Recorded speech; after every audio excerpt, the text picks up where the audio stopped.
illallah wahdahu la syarikalah wa asyhadu anna Muhammadan abduhu wa rasuluh. Wa qala Allah ta'ala fil kitabil karim, Rabbana amanna bima anzalta ilaika wattaba'na rasul faktubna ma'asy syahidin. Ali Imran ayat 53. Sahabat sekalian, Bapak Ibu yang kami hormati, pertama salam dari Ketua DKM dan Ketua Yayasan ada di sini, Ustaz. Masya Allah. Hanya Ketua DKM-nya Pak Yudi Kurnia ada musibah, orang tuanya baru meninggal semalam. Mungkin beliau dalam perjalanan menuju Jawa Timur. Tapi beliau mengikuti terus dari kendaraannya. Kita doakan mudah-mudahan orang tua beliau diampuni seluruh dosanya. Amin, amin. Terima amal ibadahnya. Amin ya Rabbal alamin. Dan dijadikan dikelompokkan sebagai orang-orang yang salehah dan dihindarkan dari azab neraka.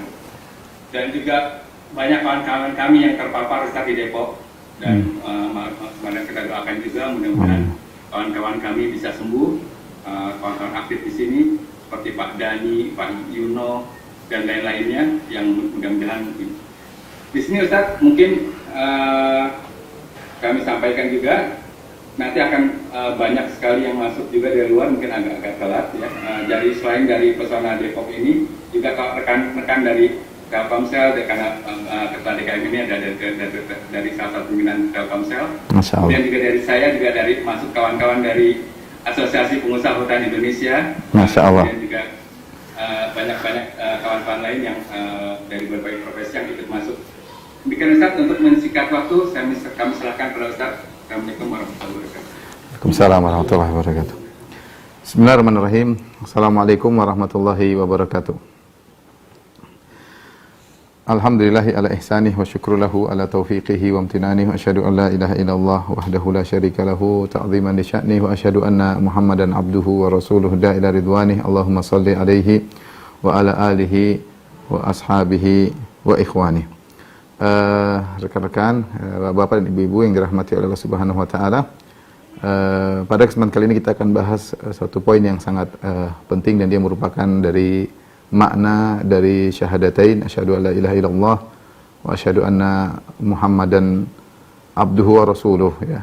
Yang kita tahu bahwasanya kalau la ilaha illallah tidak ada sembahan yang berhak disembah kecuali Allah Subhanahu wa taala, dan adapun syahadah Muhammad Rasulullah yaitu ittiba kepada Nabi sallallahu alaihi wasallam, taatuhu fima amar ya, yaitu maknanya adalah taat kepada Rasul apa yang dia perintahkan, kemudian ijtinab ma naha anhu wa zajar, meninggalkan apa yang dilarang dan diperingatkan oleh Nabi sallallahu alaihi wasallam, kemudian tasdiquhu fima akhbar, dan membenarkan apa yang disampaikan oleh Nabi sallallahu alaihi wasallam. Inilah tiga, kalau boleh katakan tiga pokok dari syahadat Muhammad Rasulullah: membenarkan seluruh apa yang diucapkan oleh Nabi sallallahu alaihi wasallam, mentaati apa yang dia perintahkan, dan menjauhi apa yang dilarang.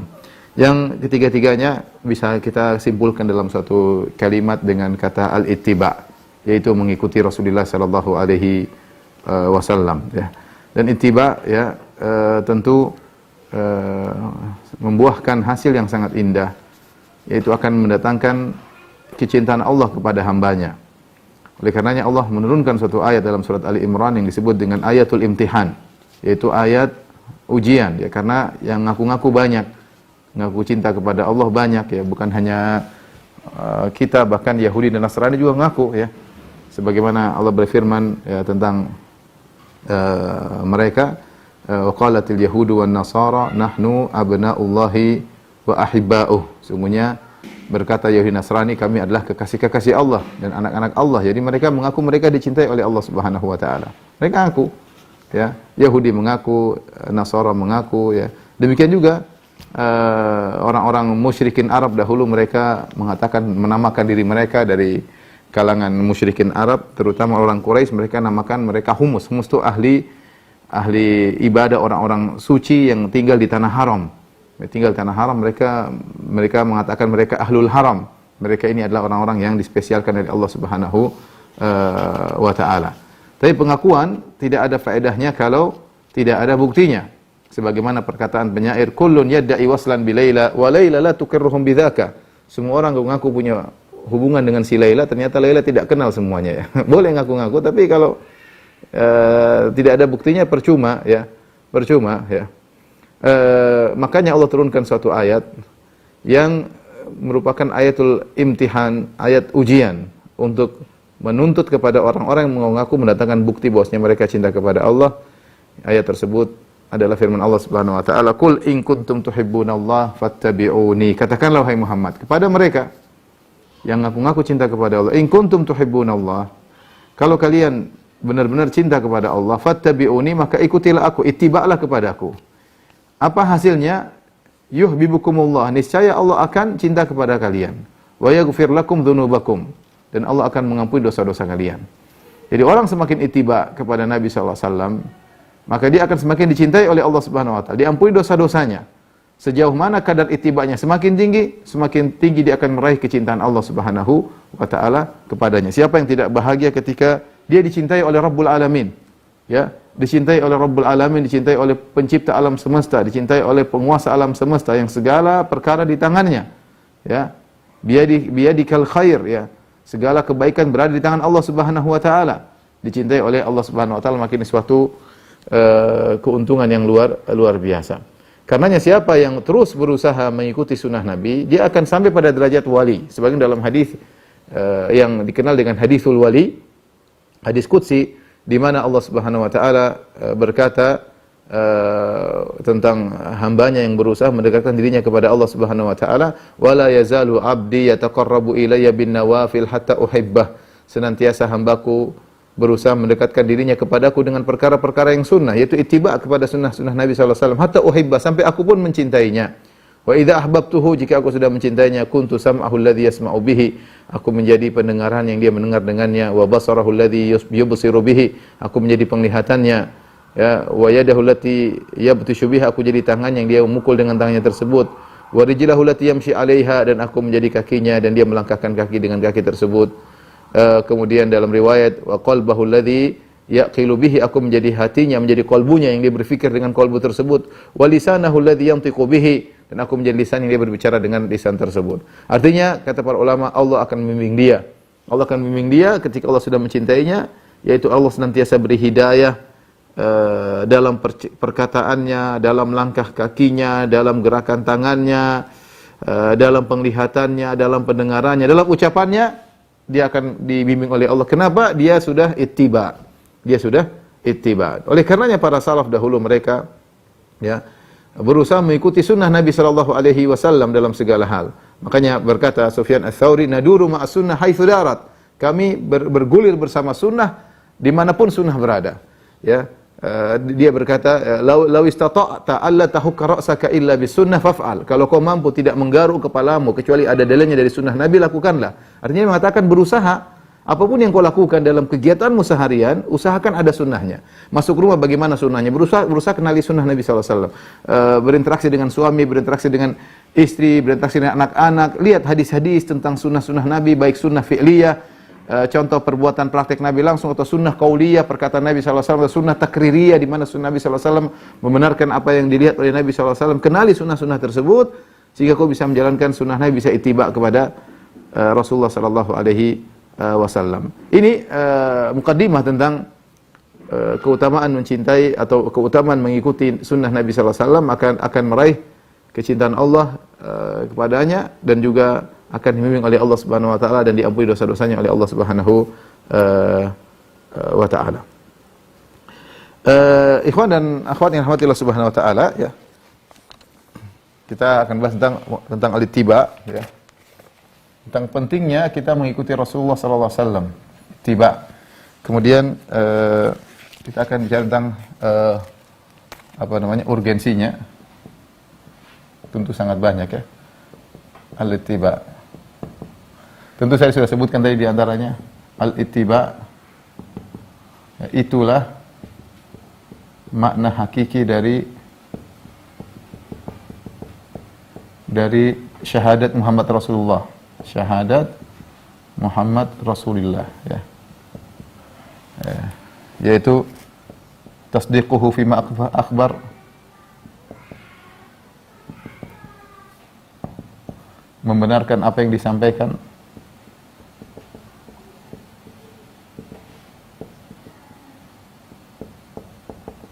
kemudian ta'atuhu fima amar,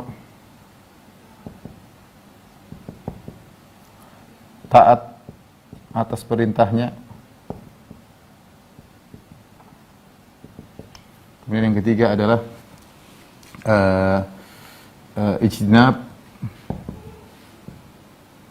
ijtinab ma naha anhu wa zajar, meninggalkan larangan. Larangan Nabi sallallahu alaihi wasallam. Sebagian ulama menambahkan lagi yaitu dalam ketaatan wa alla ya'budallah illa bima syara'a, tidak menyembah Allah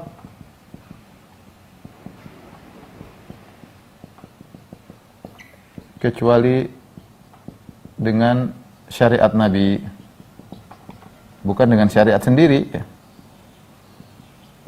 Ini namanya ittiba ya. Kemudian tadi dengan ittiba meraih kecintaan Allah ya. Di antaranya meraih kecintaan Allah,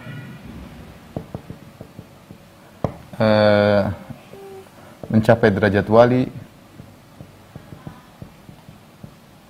perwalian, kemudian di antaranya diampuni oleh Allah Subhanahu wa taala. Ya. Saya boleh katakan bahwasanya al-ittiba adalah bukti ya. Ini tadi ayat dalam surat Al-Imran, qul in kuntum tuhibbunallah ya. Qul in kuntum tuhibbunallah fattabi'uni. Katakanlah kalau kalian cinta kepada Allah maka ikutilah aku. Saya boleh katakan bahwasanya ittiba adalah bukti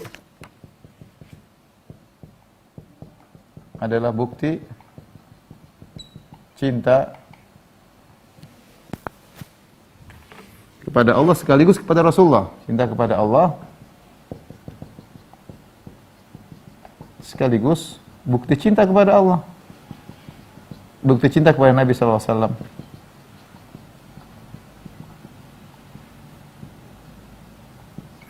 Ya, karena sangat logis seorang kalau mencintai yang lain dia berusaha mengikutinya. Ya, kita sekarang lihat bagaimana orang-orang ketika cinta kepada seorang artis apapun diikuti gayanya, tutur katanya, model rambutnya, model bajunya, gaya jalannya diikuti. Ya, kalau orang cinta kepada Nabi SAW, bagaimana mereka berusaha mengikuti yang dilakukan oleh Nabi SAW. Itu dipraktikkan oleh para sahabat. Mereka berusaha mengikuti apa yang disukai oleh Nabi SAW. Bahkan mereka sengaja makan apa yang disukai dimakan oleh Nabi SAW. Bahkan bukan cuma peribadatan yang mereka ikuti, bahkan cara makanan pun mereka berusaha untuk mengikuti. Kenapa? Saking cintanya kepada Nabi SAW. Ya. Dan kita tahu kalau kita sudah semakin ittiba, semakin cinta, ya, semakin ittiba, semakin cinta kepada Nabi SAW. Ya. Ini sudah sangat jelas sekali ya, semakin ittiba semakin cinta kepada Nabi. Makanya kalau ada orang ngaku-ngaku cinta kepada Nabi SAW, tapi tidak pernah dia lakukan sunnah Nabi, yang dia ikuti fulan, gaya fulan, terus gimana mau cinta sama Nabi? Mana buktinya? Kalau kamu cinta Nabi, kamu harus ngikuti Nabi ngomong apa, Nabi suruh ini, taat ya. Ya. Lau kunta muhibban la ata'tahu ya. Ya.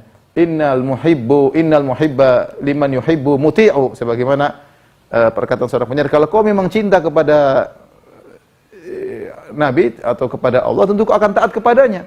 Sungguhnya orang yang mencintai itu akan taat kepada yang dia cintai. Sederhana. Tapi kalau ternyata ngaku cinta kepada Nabi tapi melanggar perintah-perintah Nabi SAW, melakukan ibadah bukan dengan yang diajarkan oleh Nabi, bikin sendiri, tidak puas dengan apa yang diajarkan oleh Nabi SAW, maka bagaimana mau dikatakan dia cinta kepada Nabi SAW? Ya. Di antara juga ya, diutusnya Nabi adalah nikmat dari Allah Subhanahu wa taala.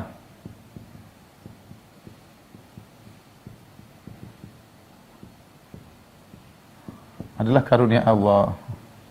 Allah Subhanahu wa taala berfirman, "Laqad manna Allahu 'alal mu'minina idz ba'atsa fihim rasulan min anfusihim yatlu 'alaihim ayatihi wa yuzakkihim wa yu'allimuhumul kitaba wal hikmah." Sungguh Allah telah memberi karunia kepada mukminin, kaum mukminin. Idz ba'atsa fihim rasulan min anfusihim.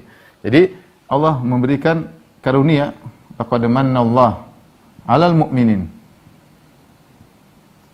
idz ba'atsa fihim rasulan min anfusihim. Tatkala Allah mengutus seorang rasul min anfusihim. Ya. Jadi Allah mengutus rasul dengan banyak tujuan, ya. Dengan Allah Rasulullah SAW dia tujuan. Bahkan Allah utus dari diri kalian, dari jenis manusia. Makanya Allah tidak utus rasul dari kalangan malaikat. Allah tidak utus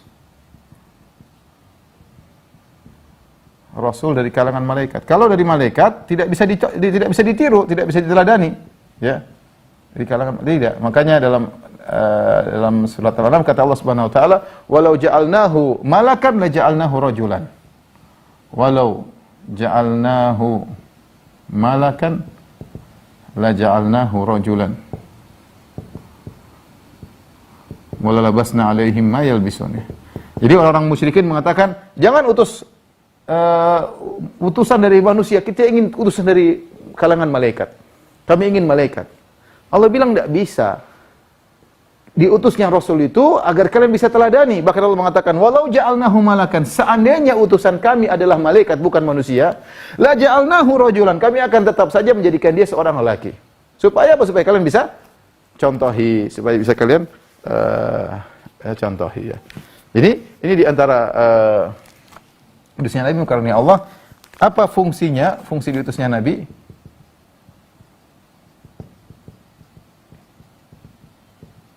sallallahu alaihi wasallam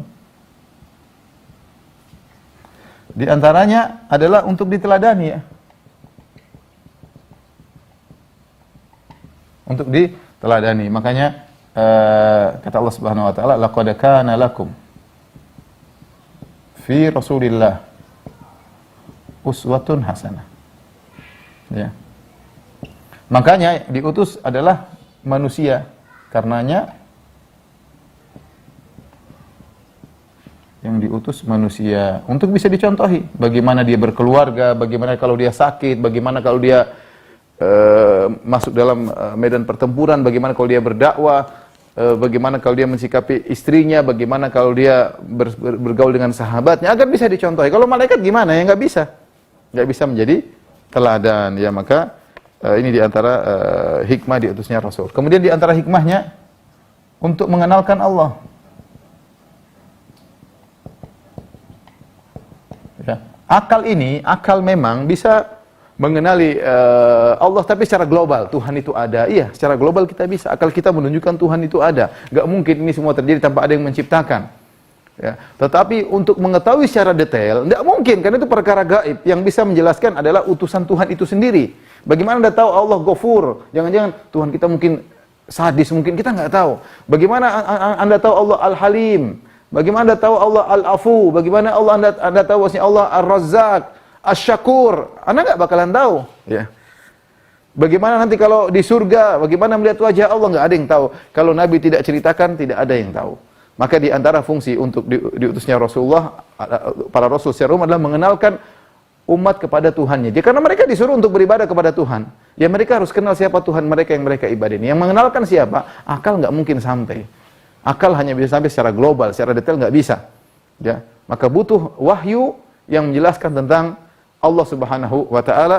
Maka itulah di antara fungsi Rasul. Lihatlah bagaimana kalau kita baca orang-orang Yunani, akal mereka jabbar, akal yang hebat. Bahkan dasar-dasar pengetahuan banyak diambil dari Yunani. Matematika, mungkin fisika, mungkin kimia. Muncullah tokoh-tokoh mereka seperti Pythagoras, kemudian apa kayak Sokrates, kemudian Plato, Aristoteles, dan macam-macam banyak, ya. Banyak sekali tokoh-tokoh mereka yang luar biasa. Tapi coba kita baca perkataan mereka tentang Tuhan, ngaco. Karena akal mereka tidak bisa berusaha untuk detail tentang Tuhan, mereka nggak bakalan sampai. Karena mereka bukan Yahudi, mereka bukan Nasrani, mereka juga bukan Islami. Sehingga ketika mereka berusaha memikirkan Tuhan pakai logika saja, maka mereka saling bertentangan, saling bingung apa yang mereka sampaikan, ya. Karena akal tidak bakalan sampai. Butuh seorang rasul yang untuk menyampaikan hal tersebut. Di antara fungsi rasul adalah memberi peringatan dan beri kabar gembira. Inna arsalnaka syahidan mubasysyiran wa nadhira. Penyampai kabar gembira,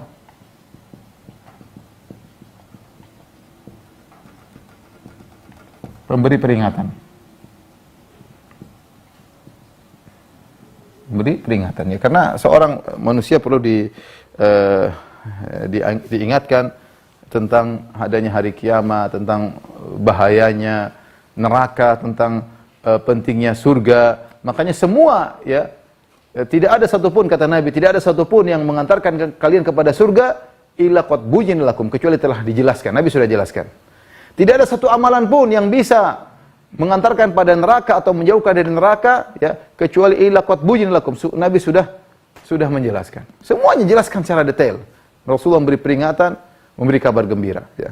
Yang beriman silakan, yang tidak beriman juga silakan, maka ada konsekuensinya masing-masing. Di antaranya tentunya fungsi Rasulullah SAW banyak ya, di antaranya adalah menjelaskan syariat secara detail. Karena sebagaimana manusia selain tidak bisa mengenal Tuhan mereka secara detail, mereka juga tidak tahu hukum apa yang pas untuk mereka kerjakan. Mereka butuh diberitahu oleh Tuhan. Ya. Kalau hukum diserahkan kepada manusia akan terjadi berbagai macam khilaf. Ya. Ya. Akan terjadi lalawajadu fihi ikhtilafan katsira, akan banyak khilaf, hukum ini berubah, ganti zaman berubah lagi, ganti ini, ganti suku, berubah-ubah. Maka yang menurunkan hukum adalah Rabbul Alamin yang tahu benar tentang manusia yang dia ciptakan, yang lebih tahu maslahat manusia daripada manusia itu sendiri, maka Allah kirim seorang Rasul menjelaskan syariat secara detail. Makanya kalau kita lihat syariat Islam detail, ya, detail sempurna, ya. Ya, Allah Subhanahu Wa Taala mengatakan bahwasanya al-yauma akmaltu lakum dinakum. Hari ini aku sempurnakan bagi kalian agama kalian. Semua dijelaskan. Coba antum lihat syariat Islam. Dari sisi mana? Semuanya ada.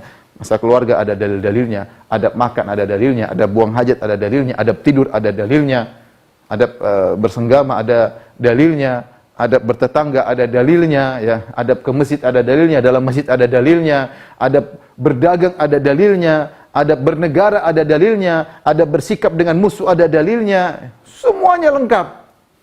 Baca hadis-hadis lengkap, sempurna.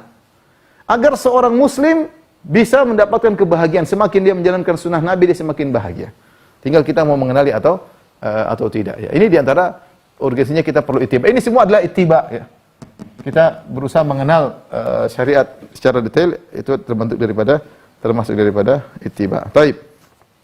Yang terakhir urgensinya adalah Allah menekankan ya, untuk menjalankan ini semua ya, tentunya konsekuensinya untuk bisa terwujudkan fungsi Nabi sallallahu alaihi wasallam, maka wajib taat kepada Nabi sallallahu alaihi wasallam. Inilah Allah mewajibkan taat kepada Nabi. Allah mewajibkan taat kepada Nabi sallallahu alaihi wasallam. Banyak ayat ya. Contoh firman Allah Subhanahu wa taala, saya sebutkanlah biar kita tahu, bahkan disebutkan lebih dari 30 dalam Al-Qur'an Allah gandengkan ketaatan Allah kepada ketaatan Nabi sallallahu alaihi wasallam. Misalnya ayat yang sering kita hafal, atiullah wa atiur rasul. Taatlah kepada Allah dan taatlah kepada Rasulullah sallallahu alaihi wasallam. Taat kepada Allah berfirman, "May yuti'ir rasul faqad ata'a Allah."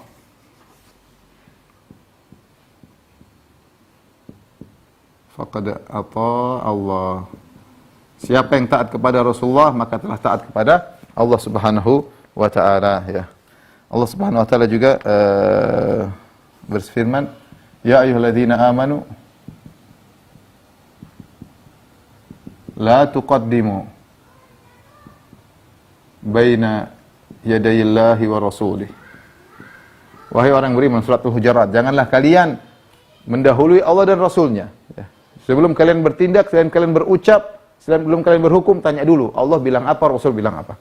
Disuruh taat. Bukan cuma Allah bilang apa, Rasul bilang apa. Jangan kalian mendahului Allah dan Rasulnya. Jangan di depan Allah dan Rasulnya. Kata para ulama, sebelum kau berkata, sebelum kau bertindak, sebelum kau berhukum, tanya dulu, Allah ngomong apa, Rasul ngomong. Jangan sampai kita menyelisihi. Ya. Kemudian Allah berfirman, ya ayyuhalladzina amanu istajibu lillahi war rasul idza da'akum lima yuhyikum.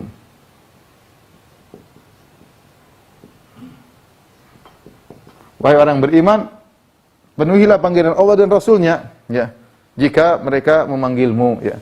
Jadi disuruh istajibu, penuhi panggilan, ya. Kalau dipanggil, ya, sami'na wa ata'na. Sami'na wa ata'na, ya. Allah berfirman, ya, innama kana qaulul mu'minin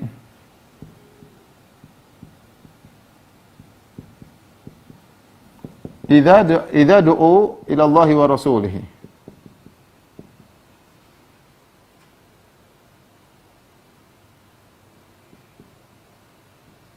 liyahkuma bainahum idza du'u innama kana qaulul mu'minin idza du'u ila Allahi wa rasulihi liyahkuma bainahum an yaqulu sami'na wa ata'na, an yaqulu sami'na wa ata'na, ya. Kami mendengar dan kami taat. Itulah perkataan orang-orang yang beriman, ya. Allah juga berfirman, wa ma atakumur rasul fakhudhuh wa ma nahakum anhu fantahu. Kata Allah, apa yang Rasulullah datangkan, ambillah. Fakhudhuh. Apa yang Rasulullah SAW bawa, ambillah. Semua yang Rasulullah sampaikan, ambillah. Wa ma nahakum anhu fantahu. Dan apa yang Rasulullah larang, maka berhentilah. Maka berhentilah, ya. Ini dari Allah memerintahkan kita wajib untuk taat kepada Rasulullah SAW. Demikian juga, ya, bahwasanya hadis-hadis juga lebih lagi, terlalu banyak dalil Rasulullah SAW menyuruh kita untuk taat kepadanya. Seperti sabda Nabi SAW, kullu ummati yadkhulul jannata illa man aba. Semua umatku mau surga kecuali yang enggan. Qalu wa man ya'ba ya Rasul? Siapa yang enggan masuk surga? Kata Rasulullah SAW, man ata'ani dakhalal jannah. Yang taat kepadaku masuk surga, wa man asani dakhalan nar. Faqad aba. Siapa yang enggan taat kepadaku, maka dia telah enggan untuk masuk surga, ya. Nabi SAW juga bersabda, ala innama utitul Qur'an wa mithlahu ma'ahu. Ketahuilah bahwasanya aku diberikan Al-Qur'an dan yang semisalnya. Ini mukaddimah tentang wajibnya taat kepada Nabi sallallahu alaihi wasallam. Kemudian juga satu lagi terakhir, ya, larangan Allah untuk menyelisih Nabi sallallahu alaihi wasallam, ya. Kita taruh sini lah. Ya. Larangan Allah jangan sampai menyelisih Nabi.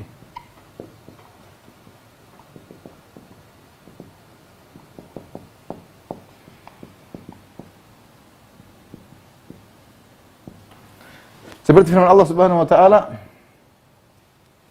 falyahdharil ladzina yukhalifuna an amrihi an tusibahum fitnah aw yusibahum adzabun alim, dalam surat An-Nur, aw yusibahum adzabun alim. Kata Allah, hendaknya waspada orang-orang menyelisih perintah Nabi sallallahu alaihi wasallam. Yukhalifuna an amri, yang menyelisih perintah Nabi sallallahu alaihi wasallam, an tusibahum fitnah, akan terkena fitnah. Ada yang mengatakan kufuran, ada yang mengatakan kesyirikan. Au yusibahum adzabun alim, atau akan mereka ditimpa dengan azab yang pedih, ya. Ya. Kemudian firman Allah Subhanahu wa taala, "Wa ma kana lil mu'minin wala mu'minatin idza qada Allah wa rasuluhu amran an yakuna lahumul khiyaratu min amrihim." Kata Allah Subhanahu wa taala, tidak pantas bagi seorang laki mukmin maupun seorang wanita mukminah kalau Allah dan Rasulnya sudah beri keputusan, kemudian dia punya pilihan yang lain. Enggak boleh.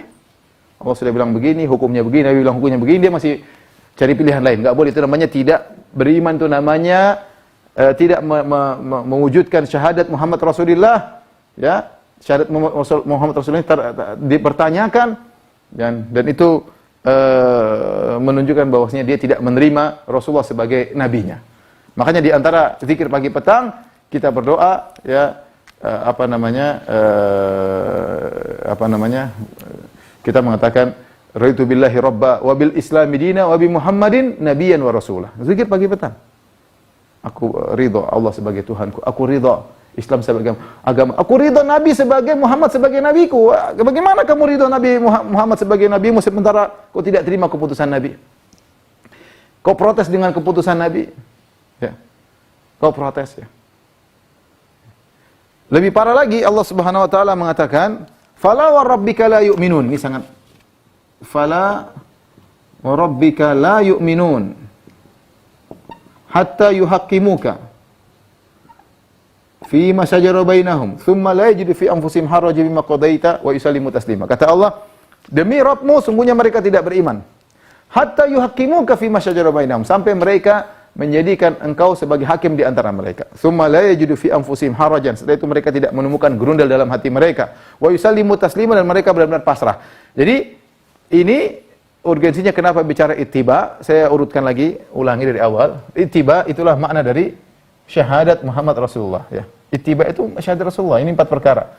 Membenarkan apa yang diucapkan Nabi, taat kepada perintahnya, jauhi larangannya, beribadah dengan ajaran Nabi. Beribadah dengan ibadah cara sendiri, ngapain Nabi diutus kalau begitu? Ya. Inilah makna syahadat Muhammad Rasulullah. Apa faedahnya ittiba? Dengan ittiba meraih kecintaan Allah, mencapai derajat kewalian, diampuni oleh Allah Subhanahu wa taala. Ya, semakin ittiba semakin cinta kepada Nabi. Jelas. Orang semakin cinta kepada seorang, dia akan ikuti apa yang diucapkan, apa yang dilakukan, dia akan ikuti. Ya, ingat diutusnya Nabi adalah karunia dari Allah Subhanahu wa taala. Qad manallahu 'alal mu'minin, bahwasanya Allah mengutus Nabi sebagai karunia. Ya. Allah tidak turunkan malaikat. Kenapa? Kalau malaikat tidak bisa dicontohi, maka fungsi diutusnya Nabi di antaranya untuk diteladani. Laqad kana lakum fi Rasulillahi uswatun hasanah. Sungguh pada jiwa Nabi, diri Nabi seluruhnya adalah uswah hasanah. Nabi semua perbuatannya adalah contoh, teladan. Makanya kalau kita bicara Nabi SAW adalah teladan terbaik, panglima perang terbaik, penguasa negara terbaik, suami terbaik, sahabat terbaik, mufti terbaik. Ya. Kalau lagi punya uang banyak, punya harta banyak, orang kaya terbaik dia sumbang. Kalau dia lagi susah jadi yang miskin yang terbaik, semuanya terbaik Rasulullah SAW. Sungguh dalam kegiatan Nabi semuanya adalah uswah hasanah. Semua terbaik. Makanya tidak ada orang yang Allah bersumpah dengan usianya, umurnya seperti Nabi. Ya. La amruka, kata Allah dalam surat Al-Hijr, la amruka innahum la fi sakratihim ya'mahun. Demi umurmu wahai Muhammad. Kenapa Allah bersumpah dengan kehidupan Nabi, dengan umur Nabi? Karena semua umur Nabi teladan. Teladan semuanya. Maka Allah tidak utus malaikat, Allah utusnya. Fungsinya kita yang meneladani. Ya, ini ittiba, kalau meneladani ittiba namanya. Ya. Di antara fungsi Nabi mengenalkan Allah kepada kita. Nabi jelaskan Allah begini, Allah punya sifat-sifat begini. Kalau di surga bagaimana Allah berbicara dengan penghuni surga, Allah Nabi jelaskan secara detail. Ya. Sebagai memberi kabar gembira, beri peringatan agar orang tidak lalai. Ingat ada hari akhirat. Kemudian menjelaskan syariat secara sempurna untuk bisa diamalkan. Ittiba juga. Ini semua adalah konsekuensi daripada ittiba. Nah, untuk ini semua bisa dilaksanakan, maka Allah mewajibkan taat kepada Nabi dan melarang untuk menyelisih Rasulullah sallallahu alaihi wasallam. Tapi tolong dihapus.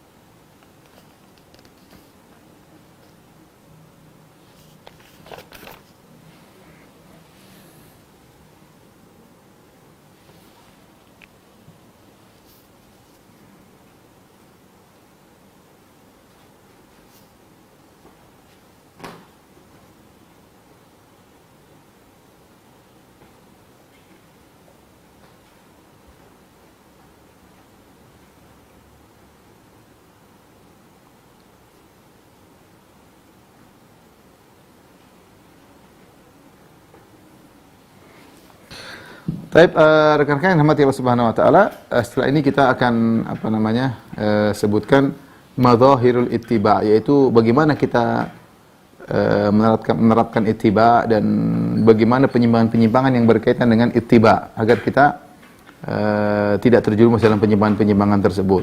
Semakin kita bisa menunjukkan penampakan ittiba, maka tentu semakin baik, semakin dekat kepada Allah, semakin cinta kepada Nabi sallallahu alaihi wasallam. Dan semakin kita jauh dari ittiba, semakin menyimpang, maka semakin jauh dari kecintaan Allah Subhanahu wa taala. Sebelumnya saya ingatkan Rasulullah sallallahu alaihi wasallam dalam beberapa hadis mengingatkan akan ada orang-orang yang meninggalkan ittiba, bahkan meninggalkan sunnah Nabi sallallahu alaihi wasallam, tidak menghargai sunnah. Dan itu telah terbukti mukjizat Nabi sallallahu alaihi wasallam. Dalam satu hadis kata Rasulullah sallallahu alaihi wasallam, la alfayanna ahadakum muttaki'an ala arikatihi.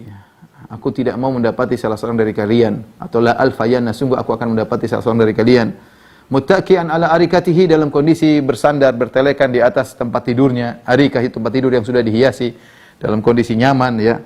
Ya'tihil amru min amri mimma amartu bihi aw nahaitu anhu. Kemudian datang kepada dia sementara dalam kondisi santai di atas tempat tidurnya bertelekan, datang perkara dariku, dari perintahku atau laranganku, ya, fayaqul, kemudian dia berkata la adri. Ada yang sampaikan hadis ketika la adri, ya. Ma wajadnahu fi kitabillah ittaba'nahu wa illa fala. Apa yang kami dapat dalam Al-Qur'an kami ikuti, kalau enggak Ini akan datang orang seperti ini, tidak peduli dengan sunnah Nabi, tidak ittiba kepada Nabi, yang dia katakan ma wajadnahu fi kitabillah ittaba'nahu. Kalau kami dapat dalam Al-Qur'an kami ikut, kalau enggak wa illa fala. Ya, wa illa fala. Demikian juga dalam hadis yang lain kata Nabi sallallahu alaihi wasallam, ala innama utitul Qur'an wa mithlahu ma'ahu. Sungguhnya aku diberikan Al-Qur'an dan yang semisalnya, itu sunnah Nabi sallallahu alaihi wasallam. Ala yushiku, ya, rajulun syaba'an ala arikatihi yaqulu alaikum bihadzal Qur'an. Ya, hampir-hampir akan muncul ada seorang dalam kondisi kekenyangan, kemudian dia bersandar di atas tempat tidurnya, kemudian dia berkata, alaikum bil Qur'an, hanya kalian ikut Al-Qur'an saja, ya. Maka muncullah zaman sekarang namanya golongan Al-Qur'aniyun, yang hanya berpegang dengan Al-Qur'an dan sunnah tidak mau dipegang, dengan berbagai macam dalih. Mengatakan Sahih Bukhari begini-beginilah, apalagi yang lainnya. Sehingga dia tidak mau menerima hadis, hanya mau menerima Al-Qur'an. Sampai ada risalah khusus judulnya Al-Qur'aniyun, yaitu kelompok yang hanya mau ikut Al-Qur'an, tidak mau ikut hadis Nabi sallallahu alaihi wasallam. Ini sudah dikabarkan oleh Nabi sallallahu alaihi wasallam akan muncul.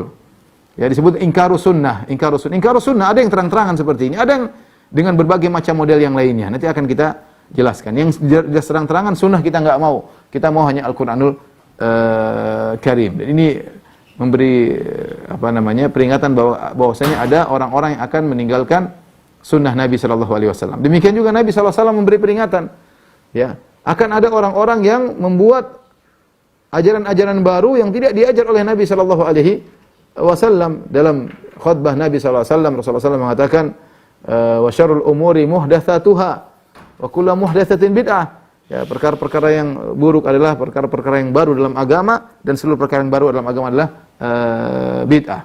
Dalam hadis kata Rasulullah SAW, fa innahu may ya'ish minkum, dalam hadis Irbad bin Sariyah, fa innahu may ya'ish minkum fasayara ikhtilafan katsira. Sungguhnya siapa yang hidup setelahku, dia akan melihat banyak perselisihan dalam masalah agama. Fa alaikum bisunnati, maka ikutilah sunnahku, wa sunnatil khulafa'ir rasyidin, dan ikutilah sunnah para sahabatku, wa iyyakum wa muhdatsatil umur, waspadalah kalian perkara-perkara baru. Menunjukkan ada orang-orang di kemudian hari yang membuat perkara-perkara dalam agama, tidak ittiba, ibtida. Tidak ittiba kepada Nabi, tapi ibtida, bikin perkara baru. Jadi bikin perkara baru. Jadi Nabi sudah kabarkan dan itu terjadi. Jadi itu terjadi. Semakin banyak orang jauh dari sunnah, ya. Tapi alhamdulillah kita lihat sekarang di tanah air kita mulai banyak kajian, banyak orang mengenal sunnah, banyak yang dulu tidak tahu tentang sunnah akhirnya tahu dengan sunnah. Ya, bayangkan kita bicara 30 tahun yang lalu atau 25 tahun yang lalu, hampir-hampir orang tidak mengenal sunnah. Ya, orang tidak mengenal sunnah, tidak ada yang menjelaskan tentang sunnah Nabi SAW secara detail. Orang tahu Islam secara global. Alhamdulillah dengan datangnya ilmu, maka sunnah Nabi semakin nampak. Baik, kita pembahasan berikutnya adalah tentang madzahirul ittiba, ya. Atau bahasa kita praktek-praktek al-ittiba. Ittiba itu maksudnya mengikuti Nabi sallallahu alaihi wasallam ya. Praktek-praktek al-ittiba. Ittiba maksudnya ittiba Rasul, yaitu mengikuti Nabi sallallahu alaihi wasallam ya. Di antara praktek-praktek al-ittiba ya adalah pertama kembali kepada Rasulullah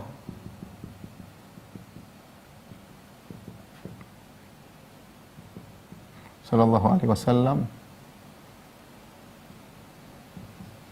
jika terjadi perselisihan.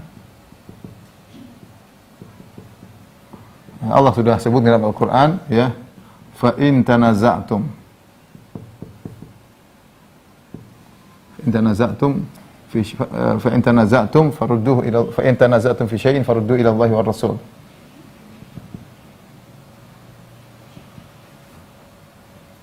Farudduhu ila Allah war Rasul in kuntum tu'minuna billahi wal yawmil akhir.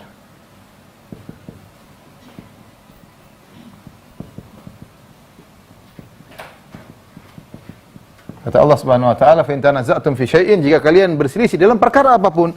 Syai' di sini umum ya. Nakira datang dalam konteks persyaratan berikan umum. Kalian berselisih dalam masalah apapun, dalam perkara apapun. Ya. Apalagi perkara akidah, maka kembalilah kepada Allah dan Rasulnya. Kembali kepada Rasul maksudnya kepada hadis-hadis Nabi sallallahu alaihi wasallam. Pada hadis-hadis Nabi. Setelah Nabi meninggal, kepada hadis-hadis Nabi sallallahu alaihi wasallam. Ya, ini Allah menyuruh jika terjadi perselisihan kembali kepada Rasulullah sallallahu alaihi wasallam. Tadi ayat yang sudah kita sebutkan. Kata Allah Subhanahu wa taala, "Fala wa rabbika la yu'minun hatta yuhakkimuka fima syajara bainahum thumma la yajidu fi anfusihim harajan mimma qadaita wa yusallimu taslima." Kata Allah Subhanahu wa taala, demi Rabbmu, sungguh mereka tidak beriman. Tidak beriman sampai kapan? Sampai hatta yuhakimuka, sampai mereka menjadikan engkau sebagai hakim. Fima syajara bainahum, pada perkara yang mereka perselisihkan. Setelah itu apa? Tsumma la yajidu fi anfusihim harajan. Setelah itu mereka tidak mendapati gunung dalam hati mereka sedikit pun atas keputusanmu, mimma qadait wa yusallimu taslima, dan mereka pasrah terima dengan penuh penerimaan. Subhanallah. Jadi kalau Anda ittiba, kalau ada hadis Rasul terima. Apa kata Imam Syafi'i, "Idza shahal hadis fa huwa madhhabi." Kalau telah sahih suatu hadis itu madhabku. Imam Syafi'i mengatakan, kalau kalian mendapati hadis Nabi menyelisih perkataanku, fadribu qawli bi ardhil haid. Lemparkanlah perkataanku. Jangan ikuti aku kalau menyelisih Rasulullah sallallahu alaihi wasallam. Ya. Ini bahwasanya segala permasalahan kita kembalikan kepada dalil Al-Quran dan hadis Nabi sallallahu alaihi wasallam, terutama masalah akidah. Dalam masalah syariat pun demikian, hukum fikih, apalagi masalah akidah ya. Kemudian ittiba dalam berbagai macam, misalnya ittiba ya dalam permasalahan akidah.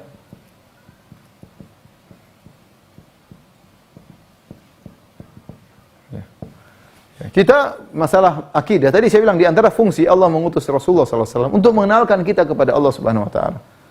Rasulullah dengan ayat-ayat Al-Quran, dengan hadis-hadis Nabi, dan banyak hadis Nabi berbicara tentang sifat-sifat Allah Subhanahu Wa Taala, banyak sekali. Ya, Rasulullah menjelaskan bahwasanya Allah Subhanahu Wa Taala mencintai, Allah juga bisa dicintai oleh hambanya. Bahkan kalau Allah sudah mencintai seorang, Allah terkadang beritahu kepada Jibril. Ya, banyak. Tadi agar orang bisa dicintai oleh Allah maka berusaha jalankan sunnah-sunnah Nabi. Nabi sebutkan juga dalam Al-Quran, Allah ridha, dalam hadis juga Allah ridha kepada hamba yang melakukan demikian-demikian. Allah merahmati yang melakukan, Allah murka, Allah banyak, Allah murka, kadang Allah marah ya. Terkadang Allah cinta, semuanya dijelaskan ya. Dijelaskan ya. Allah juga memiliki sifat-sifat ya yang Nabi jelaskan, maka kita harus beriman kepada ini semua, jangan mendahulukan akal daripada dalil ya. Maka di antara penyimpangan dalam hal ini,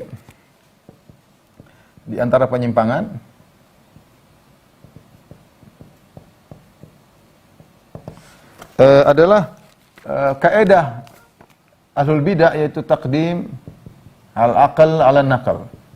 Ini bahaya sekali ya. Mendahulukan akal daripada dalil. Kenapa mereka mendahulukan akal daripada kata mereka? Karena akal absolut. Adapun dalil Al-Quran dan Sunnah masih dhanni. Dhanni itu masih persangkaan, masih relatif ya. Belum tentu benar ya, persangkaan. Ketika absolut bertentangan dengan yang dhanni, maka didahulukan yang absolut. Kita bilang, siapa yang bilang akalmu ini absolut nih? Yang bilang ini siapa? Apakah Allah pernah bilang akalmu absolut? Sehingga kalau bertentangan dengan dalil, maka akalmu didahulukan. Mana dalilnya? Wong kita ini akal suka berubah-berubah. Dari bodoh jadi agak pintar, dari agak pintar jadi mengomentari, kadang-kadang bodoh kembali. Terus bagaimana akal kita mau dibilang akal kita absolut? Yang logis ini nggak logis bilang akal kita absolut. Ternyata maksud mereka akalnya Aristoteles. Nah, kalau kita bilang akal siapa? Dan ini kaidah dipakai oleh 3 kelompok besar, diantaranya dipakai oleh Al-Jahmiyah, kemudian Al-Mu'tazilah, kemudian Al-Asy'ariyah.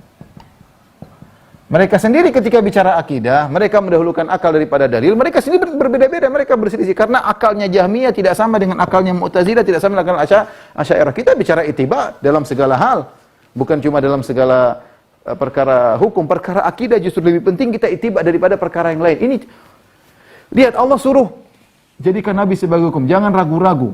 Wa ma yantiqu anil hawa, Muhammad tidak berbicara dari hawa nafsunya, in huwa illa wahyu yuha, itu wahyu dari Allah. Kemudian Nabi bilang gini, kita enggak percaya. Nabi ngomong kita enggak percaya, akal didahulukan. Dan mereka terang-terang mengatakan demikian. Kenapa? Akal masih persangkaan.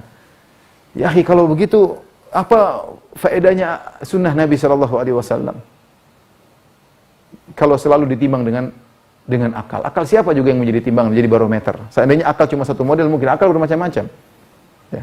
Ini diantara penyimpangan yang berbahaya ketika tidak ittiba kepada Nabi dalam masalah akidah.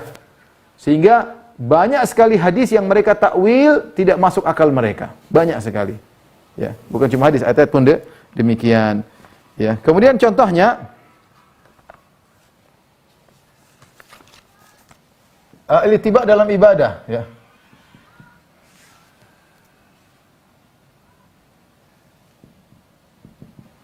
Al-ittiba fil ibadat. Ittiba dalam ibadah. Tidak perlu kita bikin bid'ah, tidak perlu kita ngarang ibadah, ya. Tidak perlu kita kreasi bikin ibadah. Enggak perlu. Tidak perlu kita bikin. Nabi sudah mencontohkan semuanya. Banyak orang pernah menjadi orang soleh tanpa bid'ah. Abu Bakar, Umar menjadi orang soleh tanpa acara-acara baru, nggak perlu. Nabi diutus untuk memberi contoh. Nah sekarang kita mengaku ahlus sunnah wal jamaah, tapi yang kita kerjakan bukan sunnah. Justru sunnah kita tinggal, kita kerjakan bid'ah-bid'ah. Ya bagaimana mau dikatakan ahlus sunnah? Anda ketika mengatakan saya ahlus sunnah, ya harus kerjakan sunnah. Sunnah itu apa? Yang dicontohkan oleh Nabi. Bagaimana Anda mengerjakan sunnah sementara tidak dikerjakan oleh Nabi SAW? Makanya saya kembali lagi sebelum ini, saya kembali masalah akidah. Dahulu para ulama, mereka banyak menulis buku, judulnya As-Sunnah. Banyak ulama menulis buku dengan judul As-Sunnah.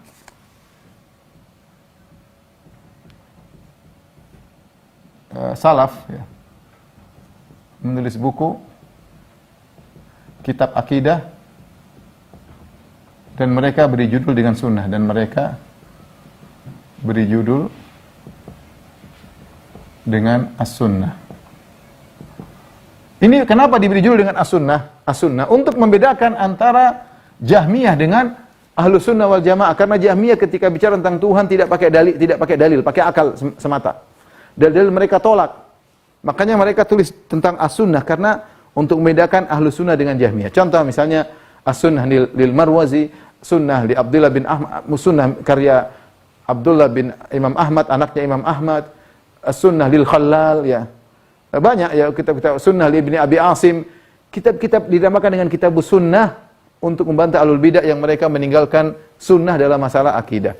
Tapi kita bicara tentang masalah al-ittiba fil ibadat, ittiba dalam ibadah. Tidak perlu kita kreasi bikin ibadah yang. Kenapa? Ibadah yang sunnah saja sudah terlalu banyak. Sudah terlalu banyak. tidak bisa kita kerjakan semua.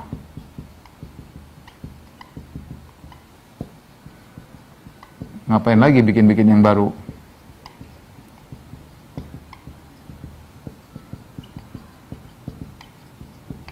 Nah, Anda ahlu sunnah, ittiba. Kalau kita itu nggak usah spekulasi, ibadah yang jelas-jelas aja. Yang Nabi contohkan kerjakan, yang enggak usah. Nabi kerjakan, yang enggak usah. Tadi perkataan Sufyan Ats-Tsauri, "Lau istata'ta alla tahuka ra'sa ila bisunnah faf'al." Kalau kau mampu tidak menggaruk kepalamu kecuali dalilnya, lakukanlah. Kita sudah lengkap contohnya. Kalau orang meninggal bagaimana sunnahnya, apa yang dikerjakan ketika meninggalnya, apa yang dikerjakan ketika menguburkannya, apa yang dikerjakan setelah dikuburkan, semua sudah dijelaskan. Ngapain kita bikin yang baru-baru sendiri? Salat pun sudah Nabi jelaskan bagaimana. Nabi sudah salat berapa kali, para sahabat lihat Nabi salat. Apa yang dikerjakan sebelum salat, apa yang dikerjakan ketika salat, apa yang dilakukan zikir setelah salat, dikerjakan. Jangan kita bikin macam-macam lagi. Ya. Sekarang orang bikin, semuanya baik Ustaz, semuanya baik, boleh. Sederhana aja kita bilang, coba kalau ada orang kemudian azan dan iqamat untuk sholat tahiyatul masjid misalnya. Bukankah azan bagus, iqamat bagus ya. Saya mau tahiyatul masjid atau sholat id lah. Sholat id, kenapa kita nggak azan iqamat? Coba. Kan kita bisa analogikan dong dengan sholat. Azan sholat id lebih bagus lagi. Kita syiar, kita azan. Ternyata Nabi tidak contohkan. Dan tidak ada yang berani azan sholat id. Tidak ada yang berani iqamat sholat id. Padahal kalau kita mau logikakan ya baik-baik saja. Kenapa dilarang? Ternyata Nabi tidak mencontoh. Tanya sama ulama, kenapa tidak ada azan sholat id dan iqamat sholat id? Jawabannya mereka, Nabi tidak pernah mencontohkan. Nabi tidak pernah mencontohkan. Sederhana. Sama saya sampaikan contohnya kalau antum datang kumpul rame, kemudian bikin sholat tahiyatul masjid berjamaah. Itu orang akan mengingkari, apalagi pakai azan iqamat. Ini kan bagus berjamaah, iya, tapi tahiyatul masjid rame-rame. Terus ada azan iqamatnya, pasti orang mengingkari. Tanya, kenapa kalau setelah sa'i kita tidak ada sholat sunnah setelah sa'i? Setelah tawaf ada. Kenapa kita nggak bikin sholat sunnah 2 rakaat setelah sa'i? Kenapa? Nabi tidak pernah melarang, tidak pernah. Tapi orang tidak berani mengatakan disyariatkan. Kenapa? Karena Nabi tidak pernah melakukannya. Nabi tidak pernah melakukannya. Membikin nanti, kalau kita buka pintu ini, kreasi, orang akan bikin kreasi. Kenapa kalau kita bersin? Alhamdulillah, kenapa enggak kita langsung baca Hashim alhamdulillah alamin arrahmanir rahim maliki yaumiddin? Kan Al-Fatihah lengkap lebih bagus. Kenapa Anda enggak baca Al-Fatihah sekalian? Kenapa cuma alhamdulillah? Alhamdulillah. Kenapa? Karena contohnya cuma segitu. Kalau semua orang boleh berkreasi, Nabi buat apa diutus kalau begitu? Buat apa Nabi mencontohkan kalau semua orang bisa berkreasi? Said Ibn Musayyib ketemu seorang salat qobliyah subuh 4 rakaat, dia tegur. Kenapa kau sholat 4 rakaat sebelum subuh? Rasulullah cuma 2. Kata dia, apakah Allah akan mengazabku gara-gara aku sholat? Kata Said Ibn Musayyib, seorang tabi'in mengatakan, Allah mengazabmu bukan karena sholat, tapi karena kau menyelisih sunnah Nabi SAW. Jadi, dalam masalah ibadah, hendaknya kita mencontohi Nabi SAW. Kemudian dalam segala hal, dalam muamalah. Ya. Dalam muamalah, keseharian. Ini juga ikuti Nabi. Ya, dalam adab-adab ya. Adab makan, adab minum, ikut Nabi SAW. Adab berpakaian ya. Ya. Adab makan dan minum ya. Bertetangga. Ya, kemudian kepada keluarga, adab berpakaian. Semuanya kita ikuti. Kemudian juga diantaranya ittiba dalam akhlak ya. Al-ittiba fi suluk. Tentang akhlak dan pensucian jiwa. Ini juga kita ikuti Nabi SAW bagaimana caranya Nabi, karena di antara fungsi Nabi diutus adalah mensucikan jiwa. Kata Allah Subhanahu wa taala, laqad manna Allahu 'alal mu'minina idz ba'atha fihim rasulan min anfusihim yatlu 'alaihim ayatihi wa yuzakkihim, di mana Nabi adalah mensucikan jiwa mereka. Nah, kita ingin bertazkiyah, mensucikan jiwa pakai cara Nabi, bukan bikin cara sendiri, metode sendiri. Bukan seperti metode sebagian kaum sufi. Bukan seperti metode sebagian kaum sufi. Bagaimana katanya supaya bisa berakhlak mulia? Khalwat, masuk di rumah nggak keluar-keluar selama 40 hari, ada yang berbulan-bulan dalam kegelapan melulu. Ini apa seperti ini? Mau akhlak mulia dengan gitu bagaimana caranya? Atau berakhlak mulia dengan joget-joget, berakhlak mulia dengan joget-joget. Baca Al-Quran, baca hadis Nabi, terapkan. Abu Bakar dulu mencapai akhlak mulia tidak perlu begitu-begituan. Anda ingin lebih hebat dari Abu Bakar, Anda ingin lebih hebat daripada Umar. Mencari akhlak mulia, menyepi bertapa dalam rumah, dan dilakukan orang sufi. Ada yang sengaja masuk dalam kuburan. Apa seperti ini? Tidak cukupkah yang diajarkan oleh Nabi SAW agar Anda bisa menjadi akhlak mulia? Tidak cukupkah contoh-contoh murid-murid Nabi? Ittabi'u wa la tabtagi'u qad kufitum, kata Ibnu Mas'ud. Ikuti, tinggal ikuti saja. Enggak usah bikin macam-macam. Sudah cukup. Kalian sudah dicukupkan. Ittabi'u wa la tabtadi'u. Ikuti saja, tinggal nyontohi saja. Man kana mustannan falyastanni biman qad mat. Kata Ibnu Mas'ud, kalau ingin mencontoh, ikuti yang sudah meninggal ini, para sahabat. Haula'i ashabu Rasulullah sallallahu alaihi wasallam. Abarun nasi quluban, mereka para sahabat Nabi yang paling bersih hati mereka. A'maquhum ilman, yang paling tinggi ilmu mereka. Wa aqalluhum takallufan, yang tidak mencari-cari, berusaha ikuti Nabi sepenuhnya. Ikuti mereka. Ini sekarang orang model baru bikin ini. Cara salat khusyuk bikin cara sendiri. Ini dari mana seperti ini? Bikin model masuk kuburan lah, ya. Pakai baju pocong lah, kemudian macam-macam orang mau akhlak mulia seperti itu dari mana? Kamu mau tazkiyatun nafas, sucikan jiwa, suluk, ikuti sunnah Nabi sallallahu alaihi wasallam. Ikuti sunnah Nabi sallallahu alaihi wasallam. Istiqamah, ikuti cara Nabi sallallahu alaihi wasallam. Kata Allah, "Fastaqim kama umirta." Istiqamalah sebagaimana kau diperintahkan, bukan bikin kreasi sendiri untuk istiqamah. Lihat ketika saya sering sampaikan ini, ketika Abu Darda berusaha mensucikan dirinya dengan caranya sendiri, ditegur oleh Nabi SAW. Dia puasa terus, lupa perhatian sama istrinya, lupa perhatian terhadap dirinya, kurang istirahat. Siang puasa, malam sholat malam. Dari awal malam sudah sholat malam. Maka Nabi tegur, inna li rabbika alaika haqqan. Allah punya hak. Wali jasadika alaika haqqan. Jasadmu juga punya hak. Wali zawrika alaika haqqan. Tamumu juga punya hak. Ya. Wali ahlika alaika haqqan. Istrimu juga punya hak. Fa'atiku ladhi haqqin haqqah. Berikanlah masing-masing haknya. Lihat, Islam sempurna, komprehensif. Tidak ada proporsional, tidak porsi satu berlebihkan, yang lain jadi tumbal. Enggak, Islam tuh luar biasa. Jangan ikuti pemikiran orang-orang sekarang kemudian ingin tazkiyatun nafas dengan cara sendiri yang tidak pernah diajarkan. Pasti ada sesuatu yang ditumbalkan, pasti ada ketimpangan. Islam tidak demikian. Islam tidak demikian, ya. Kemudian juga kaum sufi demikian juga dalam zikir juga, ya. Ittiba dalam zikir, ya. Al-ittiba fil azkar, dalam berzikir kepada Allah. Ikut Nabi sallallahu alaihi wasallam. Bagaimana cara Nabi berzikir? Bagaimana cara Nabi salat malam? Itu Nabi salat malam berjam-jam, itu ikut Nabi sallallahu alaihi wasallam. Bagaimana berzikir Nabi sallallahu alaihi wasallam? Bukan kemudian zikir goyang-goyang kepala, juga kiri, kemudian nari-nari. Enggak begitu zikir Nabi sallallahu alaihi wasallam. Bukan begitu zikir Nabi. Bukan begitu cara zikirnya Abu Bakar, Umar, dan Utsman. Bukan begitu cara berzikirnya Imam Syafi'i, Imam Ahmad, Imam Abu Hanifah, Imam Malik. Bukan demikian. Nanti sekarang bikin cara-cara zikir sekarang. Mudah. Subhanallah, alhamdulillah. Tapi caranya tidak perlu dengan aneh-aneh yang tidak dicontohkan oleh Nabi sallallahu alaihi wasallam, ya. Kemudian juga dalam iltiba, ya, fi siyasah, dalam siasat atau politik, ya, juga harus ittiba, ya, berusaha untuk memperjuangkan hukum-hukum Allah Subhanahu wa taala, bukan hukum manusia yang kita perjuangkan, hukum Allah Subhanahu wa taala. Sebagian orang, ya, dia orang Islam tapi tidak ridha dengan hukum Islam, tidak mau dengan hukum Islam, bahkan memerangi hukum Islam dengan berbagai macam alasan, terutama orang liberal. Maka waspada, kita ittiba dalam segala hal. Yang menurunkan hukum itu Allah, yang tahu bahwasanya Islam ini adalah agama yang layak dari zaman Nabi sampai hari kiamat. Bahkan Nabi Isa alaihissalam akan turun pada hari kiamat berhukum dengan hukum Islam. Kemudian mereka mengatakan, oh, tidak relevan lagi, tidak perlu lagi, tidak cocok lagi, tidak ini.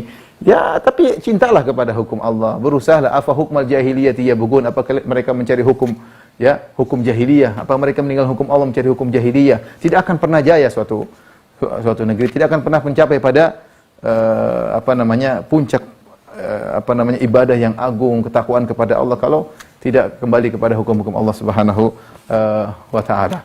Ya. Kemudian yang terakhir di antaranya saya sudah singgung tadi, waspada dengan kelompok ingkarus sunnah, ya. Ingkarus sunnah bisa dengan satu model pertama adalah mengingkari sunnah secara keseluruhan yang disebut Al-Qur'aniyun, atau dengan memberi persyaratan kepada sunnah Nabi SAW. Kata mereka, kami hanya menerima sunnah kalau hadisnya mutawatir, dan ini adalah pengingkaran terhadap sunnah Nabi SAW. Mutawatir maksudnya yang meriwayatkan 10 sahabat atau lebih. Ini juga tidak benar, ya. Nabi SAW misalnya mengutus Mu'adz bin Jabal ke negeri Yaman untuk mengajarkan akidah, sendirian Nabi utus. Kata mereka, kalau satu hadis akidah harus 10 sahabat yang meriwayatkan. Ini perkataan orang-orang Mu'tazilah. Ini syubhatnya orang Mu'tazilah. Mereka menolak Allah dilihat pada hari kiamat kelak, kata mereka, karena hadisnya tidak mutawatir. Padahal hadisnya diriwayatkan daripada 26 sahabat.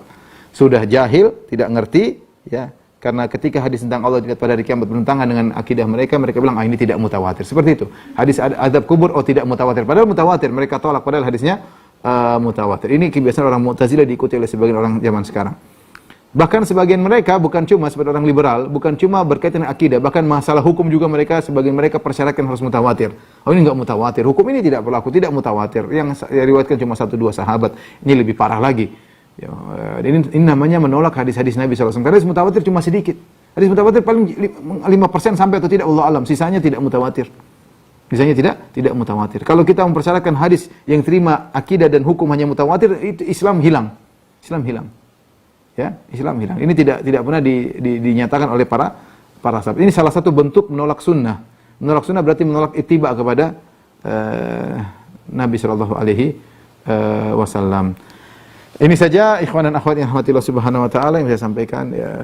Semoga Allah mengampuni dosa-dosa kita dan menganugerahkan kita untuk ittiba kepada sunnah Nabi sallallahu alaihi wasallam. Kalau ada yang bertanya, saya persilakan.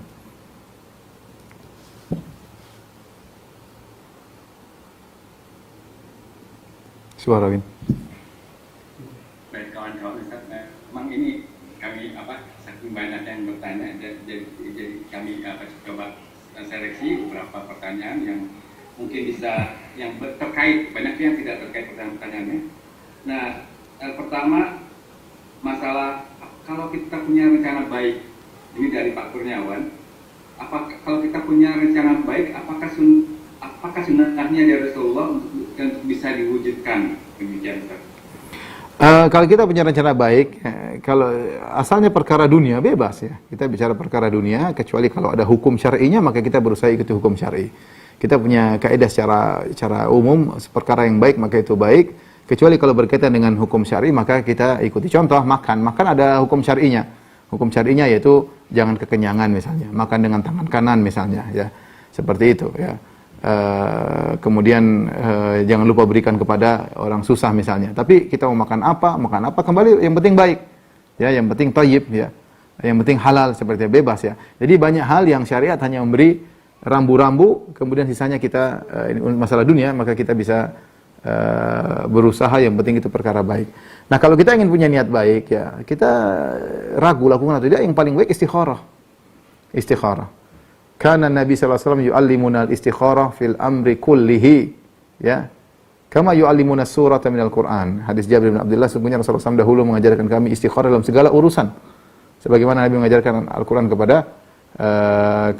kepada kami. Jadi kalau ada rencana kita istikharah, lanjut atau tidak, ini yang terbaik. Sebenarnya dikatakan la nadamata ma'al istikharah, tidak ada penyesalan kalau sudah istikharah. Agar kita bisa mantap menjalankan rencana kita istikharah, ya. Bisa jadi kalau kita sudah istikharah tiba-tiba hati kita berubah, ya, dan Allah palingkan kepada rencana yang lain. Dan itu sangat mungkin terjadi. Sangat mungkin terjadi. Makanya seorang Arab Badui ditanya, "Bagaimana bima arafta rabbak?" Bagaimana kau bisa mengenal Allah Subhanahu wa taala? Maka dia mengatakan bisarfil himam wa naqdil azaim, ya. Dengan himmah yang tadinya semangat tiba-tiba berubah, atau tekad tiba-tiba dibatalkan. Berarti ada Tuhan yang mengatur hatiku. Semangat tiba-tiba hilang, enggak jadi. Itu ada Tuhan berarti, ya. Makanya dia bilang saya kenal Tuhan gara-gara itu. Kenapa? Hati saya ada yang ngatur. Tadi saya punya semangat, tiba-tiba berubah, tadinya sudah tekad, tiba-tiba bisa berpaling kepada yang lain. Maka istikharah sangat penting, karena kita tidak tahu itu baik atau bagi kita atau tidak ya di masa depan kita dunia maupun di akhirat. Kalau sudah istikharah, jangan lupa disunahkan juga untuk bermusyawarah, wasyawirhum fil amr, bermusyawarah. Kalau sudah digabungkan istikharah sama musyawarah, maka insyaallah tidak ada penyesalan setelah itu. Wallahu a'lam bishawab.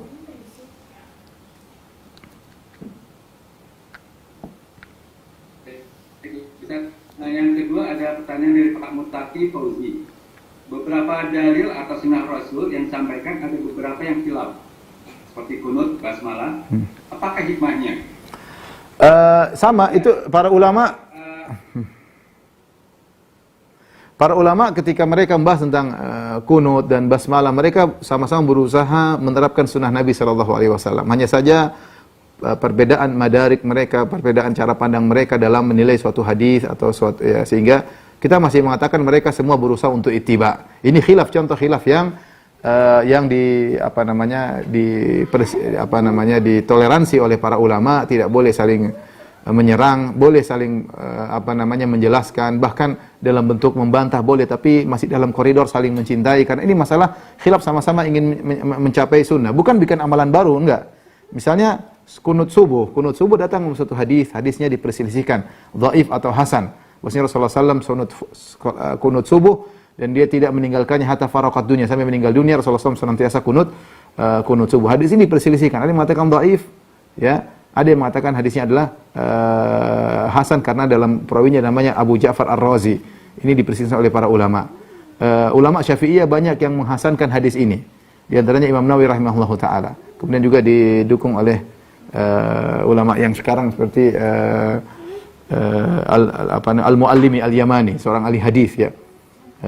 Beliau juga menghasankan hadis ini. Dan banyak ulama yang terutama ulama Syafi'iyah menghasankan hadis ini. Bagi yang menghasankan, mereka mengatakan kunut subuh adalah sunnah, bagi yang mendhaifkan mengatakan kunut subuh tidak sunnah. Sehingga untuk kunut subuh sendiri ada beberapa pendapat secara umum. Pendapat pertama mazhab Hanafi mengatakan bid'ah.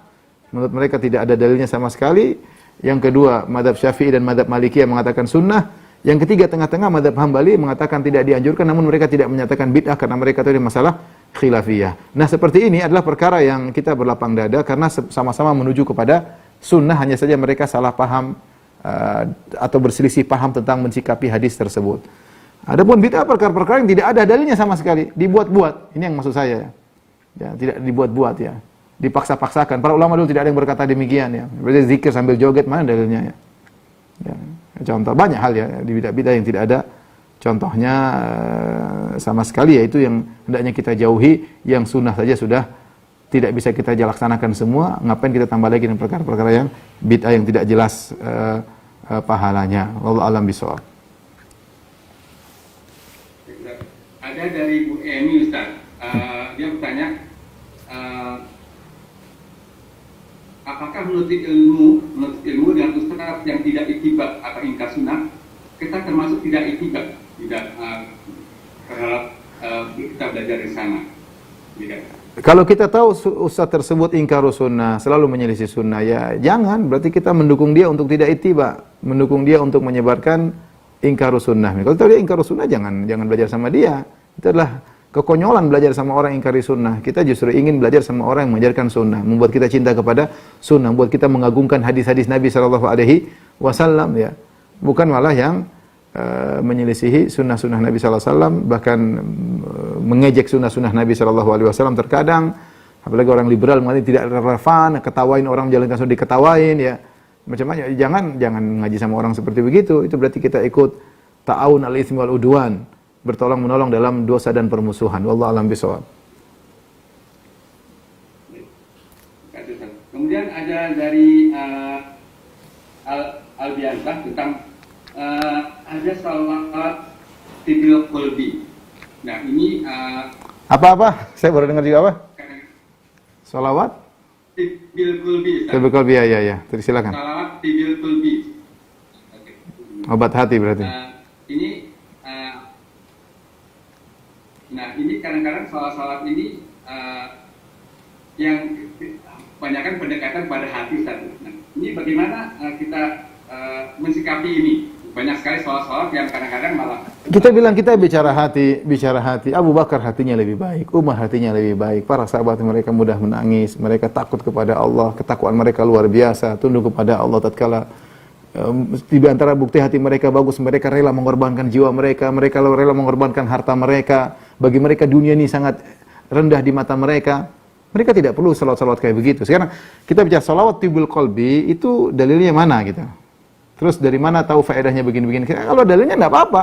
Kalau Nabi bilang ada dalilnya, kita sam'an wa ta'ah, sami'na wa ata'na, ya. Tapi kalau enggak dalilnya, kita bilang yang dari Nabi sudah cukup. Saya enggak perlu tambah-tambahin dari salawat apa tibul qalbi. Bilang kalau dalilnya oke. Dalilnya mana riwayatnya, sahih atau tidak, ya. Kalau apalagi tidak riwayatnya, enggak ya. Karena salawat-salawat macam-macam. Seperti saya bilang ada salawat Al-Fatih, ya, salawat Fatih dari Tariqah Tijaniyah. Siapa yang baca salawat ini seperti hafal Quran berapa kali, seperti salawat, macam-macam dibuat-buat, enggak ada. Nabi tidak pernah mengajarkan demikian. Apalagi itu karangan sendiri, nanti mereka bilang yang ngajar langsung Nabi. Nabi datang kepada guru kami, ngajarin salawat Fatih. Aduh repot kalau begitu. Jadi Nabi keluar dari kuburan ngajarin, atau lewat mimpi ngajarin, kemudian pahalanya dipasang lagi. Pahalanya seperti hatam Quran berapa kali, atau seperti salawat berapa juta kali, seperti salawat biasa, ini salawat Al-Fatih spesial ya. Kita bilang enggak. Dulu para sahabat mulia tanpa harus salawat-salawat seperti ini. Alhamdulillah. Ya, mereka sudah mulia tanpa harus seperti ini. Ya, kita belum ada buktinya. Mana di bukti kita seperti sahabat? Ya. Wallahu a'lam bishawab. Baik, mungkin 2 pertanyaan lagi, Pak Ihsan. Oke, Ustaz, baik. Ini ada pertanyaan yang ini, masa fatrah ini, Ustaz. Masa fatrah itu orang tua Nabi apakah termasuk golongan yang hidup di zaman masa fatrah? Dan kemudian ada juga yang mengaitkan ya masih seperti pertanyaan yang sering kali terjadi. Itu sudah saya jelaskan, ada kajian sebaiknya dinonton secara detail, karena kalau saya cuma sampaikan sebagian mungkin kurang bisa dipahami dengan baik. Judulnya status kedua orang tua Nabi. Saya tidak ingin bahas lagi masalah itu. Sudah cukup kalau nonton, ada di YouTube, bisa dicari status kedua orang tua Nabi. Saya ceramah, saya sebutkan 2 pendapat dengan dalil-dalil mereka dan diskusi. Perkara masalah khilafiyah tidak perlu kita ribut-ributkan. Kalau perlu ingin tahu enggak apa-apa. Jadi masalah sebagian orang memprovokasi masalah ini seakan-akan yang punya pendapat A seakan-akan benci kepada Nabi, tidak tahu diri sama Nabi, tidak hormat. Ini provokator yang muncul. Ya sebenarnya masalah dari dulu sudah ada, Pak, dan jumhur ulama berpendapat begini, sementara mereka berpendapat minoritas, kemudian mereka ingin nyalah-nyalahkan yang mayoritas. Tapi itu semua sudah saya bahas di pengajian khusus, bisa cari di YouTube, judulnya status 2 orang tua Nabi sallallahu alaihi wasallam, bisa di searching insyaallah. Wallahu a'lam bishawab. Pertanyaan terakhir. Ini ada semisal dalam praktek nih, Ustaz. Semisal dari Muhammad Umaron, semisal jadi imam dan masyarakat di sekitar saya melakukan kunut subuh. Yeah. Sedangkan saya tidak ingin melakukan kunut subuh. Apakah saya harus ikut kebiasaan masyarakat tersebut atau bagaimana? Ini praktek kita. Begini, kita gini. Saya sudah sebutkan untuk kunut subuh ada 3 mazhab secara umum, secara global. Bahkan saya bilang ada 4 ya. Saya sudah dalam buku bekal sholat saya jelaskan secara detail. Mazhab pertama, mazhab Hanafi mengatakan kunut subuh bid'ah. Mazhab kedua adalah mazhab Syafi'i dan Maliki mengatakan kunut subuh adalah sunnah karena mereka menghasankan hadis tersebut dan itu ijtihad. Mereka menganggap bukan jalan kunut subuh bukan cuma jalan Abu Ja'far Ar-Razi tapi jalan yang lain. Intinya mereka mengatakan sunnah. Mazhab Hambali dari Imam Ahmad tidak mengatakan kunut subuh tidak sunnah, tapi dia tidak mengatakan bid'ah. Dia tidak mengatakan bid'ah, tidak disyariatkan ya. Dia disyariatkan karena masalah khilafiyah. Mazhab yang lain seperti mazhab Ibnu Qayyim rahimahullahu taala mau lakukan enggak ada masalah, sesekali enggak ada masalah. Tidak jadi masalah. Jadi melakukan sesekali enggak jadi masalah. Ya, saya terus terang saya lebih condong pada mazhab Ibnu Qayyim rahimahullahu taala ya. Tapi intinya ini ada 4 mazhab. Nah, kalau mazhab Syafi'i, mazhab Hambali, mazhab Syafi'i, mazhab Maliki jelas kunut subuh. Mazhab Hambali, Ibnu Qayyim juga jelas orang kunut subuh ikut. Makmum jadi kunut subuh. Mazhab Hambali yang mengatakan kunut subuh tidak disyariatkan, mereka juga berfatwa kalau kamu statusnya sebagai makmum ikut kunut subuh. Kalau antum statusnya sebagai makmum ikut kunut subuh karena antum bermakmum kepada seorang imam dan asalnya seorang makmum tidak menyelisih imam, jadi ikut kunut subuh. Adapun mazhab Hanafi yang mengatakan kunut subuh adalah bid'ah, maka mereka berselisih. Bagaimana hukum seorang yang bermakmum kepada orang yang kunut subuh? Ini kita bicara tentang mazhab yang paling keras dalam mazhab Hanafi. Mereka mengatakan bid'ah. Maka dalam ini mereka berselisih dua pendapat. Pendapat pertama mengatakan ikuti imam, pendapat kedua mengatakan tidak perlu ikut imam karena itu perkara bid'ah. Jadi kalau kita kembali kepada sikap para ulama, jika seorang berkeyakinan kunut bid'ah, kunut subuh tidak disyariatkan dan dia jadi makmum, maka juga ada dua pendapat. Pendapat mayoritas ikut. Ini pendapat Imam Ahmad, pendapat Syekhul Islam Ibnu Taimiyah rahimahullah taala, yang mereka semua mengatakan kunut subuh tidak disyariatkan. Syekh Utsaimin rahimahullah taala, ulama sekarang, ya. Demikian juga sebagian ulama Hanafiyah. Ada sebagian segelintir dari ulama Hanafiyah mengatakan tidak perlu ikut karena itu bid'ah. Jadi yang mau ikut ini ada salafnya, ada pendahulunya, yang juga ada pendahulunya. Silahkan, tidak perlu ribut ya. Tidak perlu. Kalau saya ikut karena saya memilih pendapat Imam Ahmad bin Hanbal dan yang lainnya. Wallahu a'lam bishawab. Demikian saja ikhwan dan akhwat yang rahmatillah subhanahu wa taala kajian kita, semoga bermanfaat, kurang lebih mohon maaf. Wabillahi taufiq wal hidayah. Assalamualaikum warahmatullahi wabarakatuh. Waalaikumsalam warahmatullahi wabarakatuh.